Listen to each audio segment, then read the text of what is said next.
Eu nunca acreditei no sobrenatural, até aquela noite em que o impossível bateu à minha porta. Minas Gerais sempre foi uma terra de histórias antigas, de causos contados ao redor da fogueira. Eu cresci ouvindo as lendas dos velhos, mas sempre achei que não passavam de invenções para assustar crianças. A vida me ensinou a ser prático, racional. Morar sozinho numa fazenda afastada como eu exige isso. Não tem espaço para superstições. Era uma noite de lua cheia, daquelas que iluminam o campo como se fosse dia. O céu estava claro, mas o silêncio era incomum. Nem os grilos cantavam. Eu estava voltando de uma visita à cidade. Dirigia pela estrada de terra, os faróis cortando a escuridão, quando vi algo se mexer na beira da mata. Uma figura alta, de movimentos rápidos, passou por entre as árvores, desaparecendo na sombra. Acelerei o carro, o coração acelerado, mas tentava me convencer de que era apenas um animal. Cheguei em casa com aquela sensação incômoda, como se estivesse sendo observado. Tranquei a porta e me sentei à mesa da cozinha, tentando esquecer o que vi. Abri uma cerveja e respirei fundo. Mas o silêncio era ensurdecedor. Foi então que eu ouvi o primeiro ruído. Um uivo longo, profundo, vindo de longe, mas ecoando por todo o vale. Meu corpo gelou. Levantei, fui até a janela e olhei para o campo iluminado pela lua. Nada. Tudo parecia normal, mas o uivo continuava, agora mais próximo, como se estivesse circulando a casa. Tentei me convencer de que era algum lobo-guará, embora soubesse que não era comum por aquelas bandas. Mas o som era diferente. Era mais humano. E então, algo enorme bateu contra a porta. O estrondo foi tão forte que fez a madeira vibrar. Corri para pegar minha espingarda, as mãos tremendo, tentando controlar o pânico. Outra pancada, dessa vez mais violenta. A porta parecia que ia ceder. Com a espingarda pronta, me aproximei lentamente da entrada, o coração martelando no peito. O silêncio voltou, interrompido apenas pela minha respiração ofegante. E então ouvi um rosnado, grave e rouco, bem ao pé da porta. A curiosidade, misturada com um pavor insuportável, me fez espiar pela fresta da janela ao lado. Lá estava ele. A coisa mais assustadora que já vi. Uma criatura imensa, com pelo escuro, eriçado, os olhos brilhando num amarelo sobrenatural. As garras arranhavam a porta, como se estivesse esperando o momento certo para entrar. Mas o pior de tudo era o rosto. Não completamente animal, mas também não humano. Aquilo era um lobisomem. Eu sabia, mesmo sem nunca ter acreditado antes. As histórias eram reais. O uivo dele ecoou pela casa e, sem pensar, disparei. O som do tiro fez um eco ensurdecedor, mas a criatura apenas recuou alguns passos, como se o impacto não fosse nada. Meu desespero aumentava a cada segundo. Sabia que aquilo não era algo que pudesse ser morto com uma bala comum. Corri para o porão, onde meu avô sempre guardou algumas antigas relíquias da família. Ele sempre dizia que as usavam para proteger contra o mal, mas eu nunca dei atenção. Agora, eu estava rezando para que tivesse algo ali que pudesse me salvar. Encontrei um velho rosário de prata e um facão que ele jurava ter sido forjado com ferro puro. Subi as escadas, ouvindo as batidas da criatura contra a porta ficarem mais fortes. Ela já estava rachando. Num último impulso de coragem, ou desespero, abri a porta com o rosário na mão. A criatura avançou sobre mim, seus dentes à mostra, mas quando toquei seu peito com a prata, ela urrou de dor e recuou. Sem pensar duas vezes, usei o facão, acertando seu braço com toda a força que tinha. O grito que se seguiu foi horrível, uma mistura de humano e besta ecoando pelos campos. A criatura fugiu, desaparecendo na mata, deixando um rastro de sangue e terror. Fechei a porta e me encostei nela, ofegante, tentando entender o que havia acabado de acontecer. Naquela noite, eu descobri que o sobrenatural não era só uma história. E o lobisomem de Minas Gerais? Ele ainda está lá fora.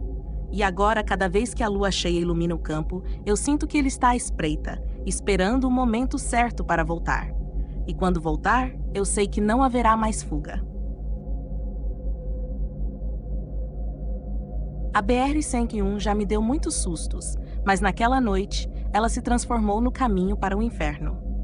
Eu dirigia sozinho naquela estrada interminável, algo que já tinha feito muitas vezes sem pensar duas vezes. A BR-101 sempre foi meu trajeto, cortando o país de norte a sul, me levando para o trabalho, para casa, para a vida. Mas naquela noite, algo estava diferente.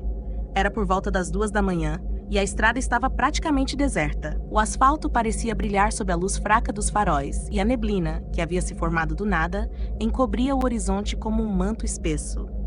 O rádio chiava e, mesmo aumentando o volume, não conseguia captar nenhum sinal.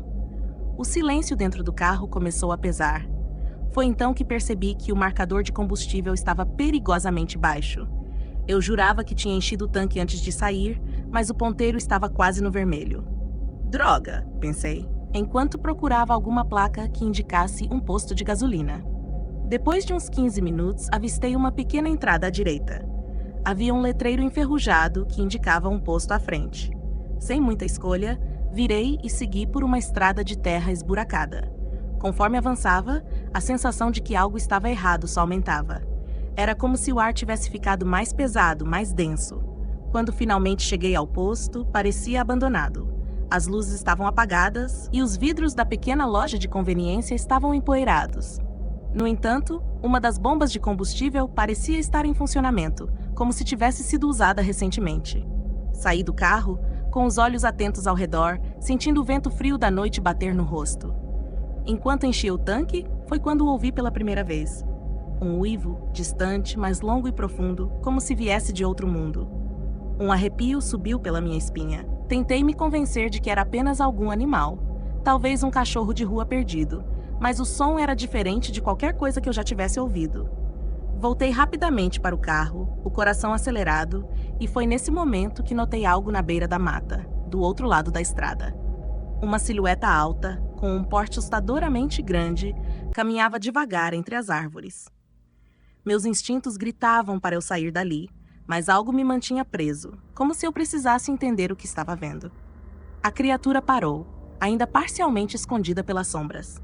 Mesmo à distância, pude ver os olhos dela brilhando num amarelo penetrante. Eram os olhos de um predador, e naquele instante percebi que eu era presa. Sem pensar duas vezes, liguei o carro e acelerei, os pneus levantando poeira enquanto fugia daquele lugar.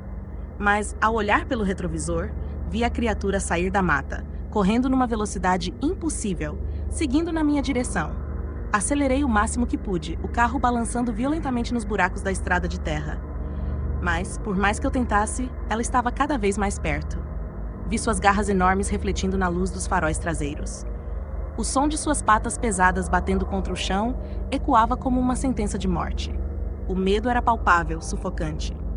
Quando finalmente voltei à BR-101, pensei que estava seguro. A estrada asfaltada me daria vantagem. Eu poderia fugir. Mas ao olhar para o lado, a criatura estava correndo paralela ao carro, suas patas monstruosas tocando o chão com uma velocidade aterradora. Era um lobisomem. Não havia mais dúvidas. Aquela coisa não era deste mundo.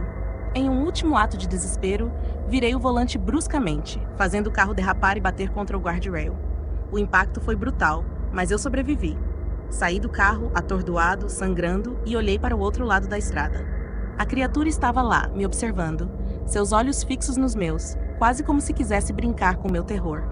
Mas então, lentamente, ela desapareceu na escuridão da mata, deixando apenas o som distante de seus passos pesados.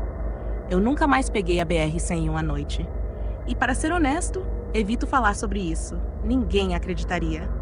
Mas se um dia você passar por aquela estrada nas primeiras horas da madrugada e ouvir um uivo, corra. Corra o mais rápido que puder, porque ele tá lá. E da próxima vez, pode ser você.